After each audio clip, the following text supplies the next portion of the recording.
What's up, family?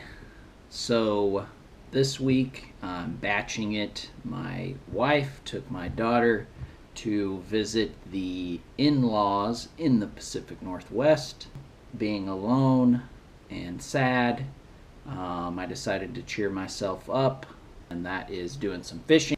I went to one of the few freshwater bodies that are near me to do some LMB fishing.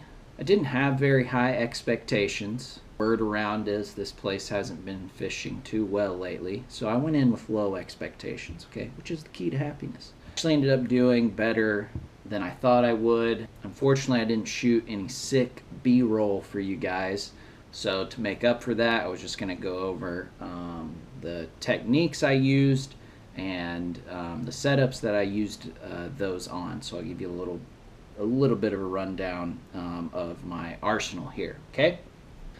So go ahead and watch the video, and when it's over, I'll give you a little rundown of everything that I was using.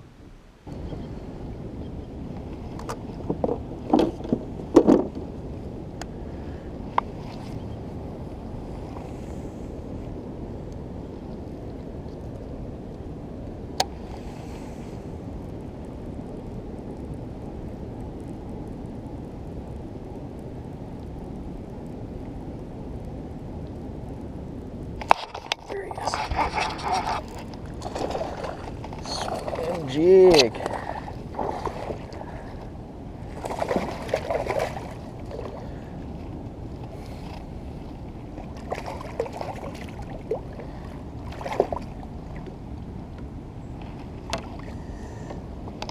All right.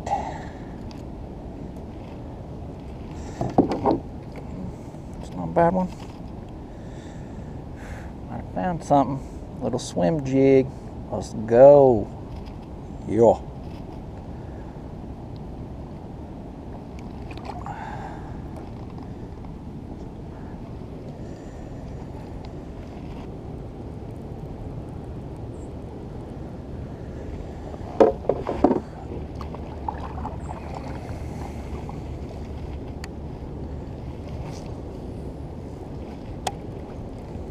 Oh, there he is. Oh, I lost him.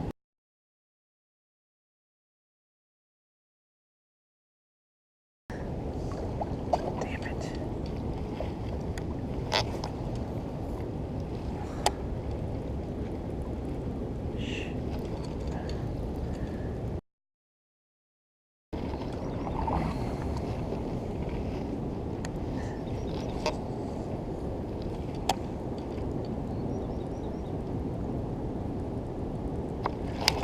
There he is.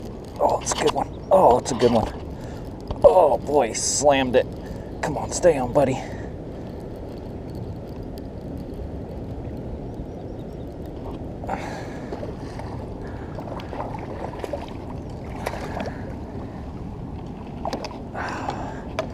Long one. Oh yeah. That fish is long. But skinny. These guys are probably post spawn. Right. Thanks, buddy. See you later.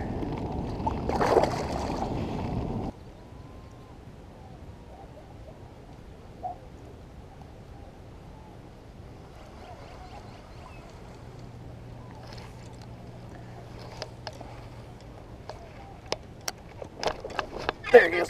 Oh. Busted it right when it landed. Oh. Stay on, stay on. Stay on. He's in the grass. Oh.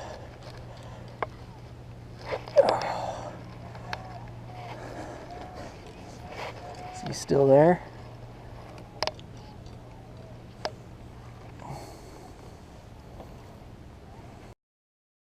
He came off.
towards me.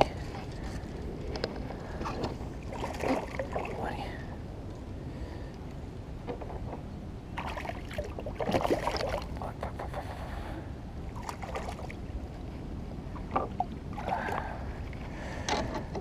Well, hit it pretty good. Skinny guy, man. It's the longest fish of the day, if he had any weight to him.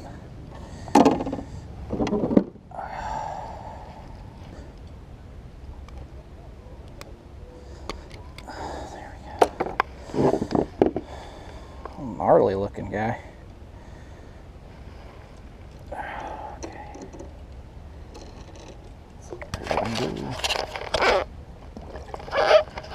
See you later, buddy.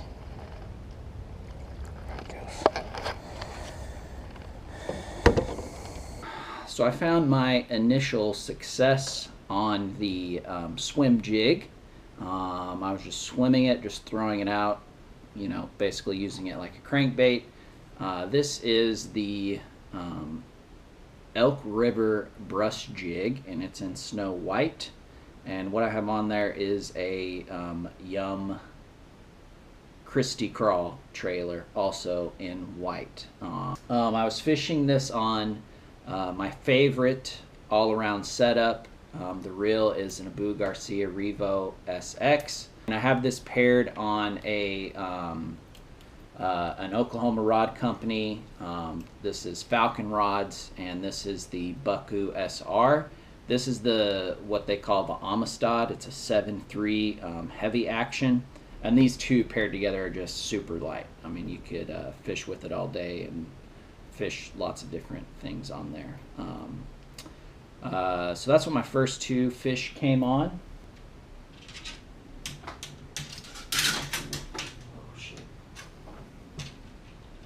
The Heartbreaker. I tied on a frog. I hooked a really nice one on it.